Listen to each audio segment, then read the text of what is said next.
समुद्र रे माछधरा उपरे आरंभ होला कटकणा। समुद्र उपकूल 20 किलोमीटर भितर माछ धरिबा बैन उल्लंघन कले दृढ़ कार्यानुष्ठान ହେବ। सतर्क सूचना जारी कला ओडिशा मत्स्य और प्राणी संपद विभाग। विरल ऑलिव रिडले कईछक अंडा दान समय सेमानक सुरक्षा को दृष्टि रखी एभली कटकणा जारी करा जायछि। नवेम्बर 1 तारिख रु मे मास 31 तारिख पर्यंत प्रतिवर्ष यह कटकणा लगी था। चलित वर्ष मध्य कटकणा लगी। समुद्र उपकूल 20 किलोमीटर भितर फिशिंग करने को बारण करा जायछि। ऑलिव रिडले कईछ माने धामरा गहिरमथा देवी और ऋषिकुल्या मुहाण को अंडादान करने को आसुवा बेले ट्रलर और माछधरा डंगार फैन संजोग आसी एमानकर मृत्यु होता है। से माछधरा ब्यान करा जायछि। अन्यपटे मत्स्यजीवी माने ए समय सोथुवा क्षतिर भरणा एवं डीजेल उपरे रिहाती पाई दाबी करि आसुछथि।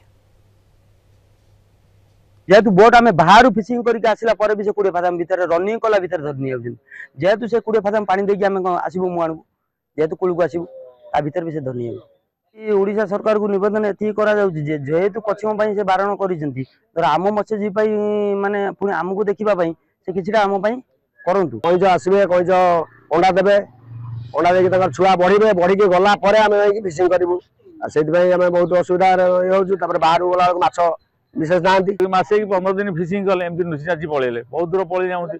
इतने आम मैंने बहुत क्षति शुणुची। सरकार को अनुरोध करने कथा जेहेतु बैन कर तेल सब्सिडी आकार कि जो 7 मास बंद हो मत्स्यजीवी मान किसी सुविधा पीएमजी रे आम गोटे आंदोलन करूँ सरकार पाखे अनुरोध करूँ दाबी रखी जे डीजेल उपर भैट छाड़ कर डीजेल उपर भैट छाड़ कर जाता ताहले डीजेल मूल्य कम हुआ एवं आमर जो समय जो 7 मास जो क्षति घटुची कूल फिशिंग न कर द्वारा ये जो खर्च क्षति आम किसी भरणा करूँ।